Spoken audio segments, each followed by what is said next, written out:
আসসালামু আলাইকুম। আজকে আপনাদের দেখাবো খুরা রোগ হলে কিভাবে প্রাথমিক চিকিৎসা দিবেন। তো প্রথমে গরুকে সুন্দর করে গোসল করায় দিবেন। তারপর গরুর পাটা ভালো করে ধুয়ে নিতে হবে। ধুয়ে নেওয়ার পর বাজারে পটাশ পাওয়া যায়, আপনারা পটাশ নিয়ে আসবেন। এরপর সুন্দর করে পটাশটাকে মিক্স করে পানির সাথে গরুর যে খুরাগুলো আছে সেখানে ভালো করে স্প্রে করে দিতে হবে। ভিতরে বাহিরে একেবারে সুন্দর করে, কোথাও যেন কোনো ময়লা না থাকে। এই পটাশটা আপনারা নিয়ে আসবেন, ভেটেরিনারি যে দোকান আছে সেখান থেকে নিয়ে আসতে পারবেন। আবার কিছু কিছু ফার্মেসিতেও পাওয়া যায়।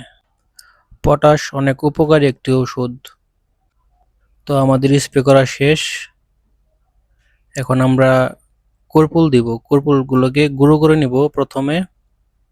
গুঁড়ো করার পর একদম মিক্স করে নিতে হবে। বেটে নেবেন এভাবে।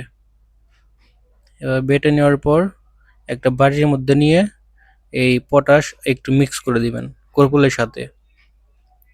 সুন্দর করে মিক্স করে দিবেন। ঠিক এভাবে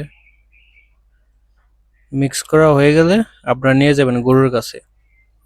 সুন্দর করে যেখানে যেখানে ঘা হইছে সেখানে সেখানে লাগাই দিবেন, কোথাও যেন বাদ না থাকে। আবার যদি একটু ভিতরে দিতে পারেন তাহলে আরো ভালো, কারণ এটার ঘা হয় এই ভিতরে। উপরে একটু কম হয় কিন্তু ভিতরে অনেক বেশি হয়। খোরা রোগ হইলে ভয়ের কিছু নেই। আপনারা প্রাথমিক চিকিৎসা দিবেন, ইনশাল্লাহ ঠিক হয়ে যাবে। আর হাজার হাজার টাকা খরচ করার দরকার নেই। আপনারা আরেকটি কাজ করতে পারেন।